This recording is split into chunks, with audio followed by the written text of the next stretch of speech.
I'm trying to hold my breath. Let it stay this way. Can't let this moment end. You set off a dream in me, getting louder now. Can you hear it echoing? Take my hand. Will you share this with me? 'Cause darling, without you, all the shine of 1,000 spotlights, all the stars we steal from the night sky will never be enough, never be enough. Towers of gold are still too little. These hands could hold. The Montgomery bus boycott in 1955, just after the school's desegregation decision, a black woman helped change American history.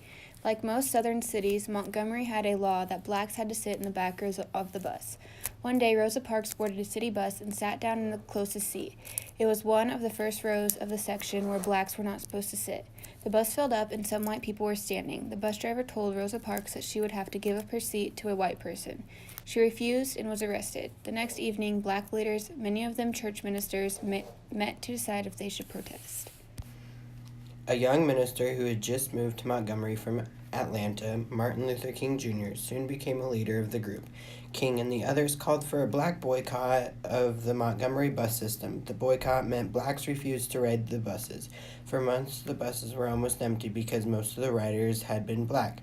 Then the boycott spread to white businesses in downtown Montgomery. King was arrested and jailed, but he continued to urge his followers to use a path of nonviolent resistance. This meant that they would break laws that discriminated against blacks, but that they would not use violence. By 1960s, black Americans had made some progress towards equality. The Supreme Court and other government actions had opened the door, but most blacks still were forced to live a second-class type of life. Martin Luther King at this Montgomery Improvement Association weekly meeting. King speaks to the crowd. Democracy gives us the right to protest, and that is all we are doing. We can say honestly, but if you keep on keeping on, you can't help but reach it. We won't all see it, but it's coming, and it's because God is for it. We won't back down.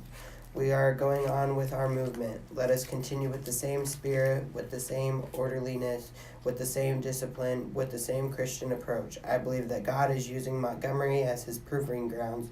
Go that we have not advocated violence, have not practiced it, and have gone courageously on with the Christian movement. Ours is a spiritual movement depending on moral and spiritual fortitude. The protest is still going on. Freedom does not come on a silver platter. Somebody will have to have the courage to sacrifice. You don't get to the promised land without going through a wilderness. You don't get there without crossing over hills and mountains. Be praised for you, for your loyalty, for your determination. God bless you and keep you, and may God be with us as we go on. The last day at Central, I went to school in a happy mood. When I would walk into the building, I used to get that here we go again feeling. At my locker, there was a blonde, Frankie Gregg. She would follow me up the 3rd floor every morning saying, "Nigger, nigger, nigger," all the way. This morning, I didn't think anything about it when she and some other kids did the same thing. But this time, she even stepped on my heels and ran right into me. Then she said if I did that again, she'd beat me up. I didn't answer her even then. When I went home to homeroom, she kept yelling from the door. Finally, I turned to the little girl and said, "Don't say anything more about me, white trash." Then I walked to my seat. Frankie got so mad she started screaming at me. She threw her pocketbook and hit me in the back of the head. My first impulse was to beat her with it, but I just picked it up and threw it down again and walked to the office. Frankie and the guard came into the office too. Frankie said, "Minnie Jean called me white trash." I said, "Frankie has been calling me nigger for a week and threw her pocketbook at me after I called her white trash." Frankie refused to apologize. I said I would if she would. I guess I was supposed to apologize whether she did or not. That night the radio said I had been suspended. Several days later, the school board expelled me for the rest of the term. I haven't been back to Central High since. press conference during the 40th anniversary of the integration of Central High School in September of 1997. The Little Rock Nine answered journalist questions at a press conference. One of the greatest stories of the civil rights movement is the story of you and the bowl of chili in the cafeteria. One thing I'm curious about is I've read it a couple different ways in terms of whether that specific incident was responsible for your expulsion or whether it was something else. Well, I think the reason for my expulsion was that I was tall, beautiful, and proud. And I've had a lot of time to think about that, and I'm not going to go through the story of the chili because the chili incident is symbolic of what happens when one is tall, beautiful, and proud. And unlike the stereotype of what a young black woman should be, I've tried to explain that to my kids. I was not a violent person. I was steeped in nonviolence, but I did have emotions.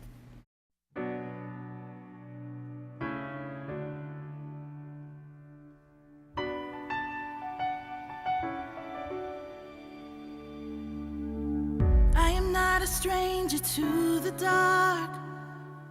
Hide away, they say, 'cause we don't want your broken parts.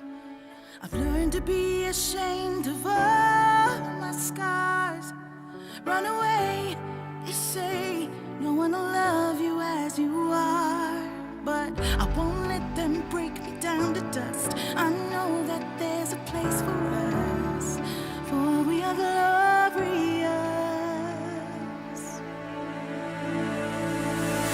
Sharpest words wanna cut me down.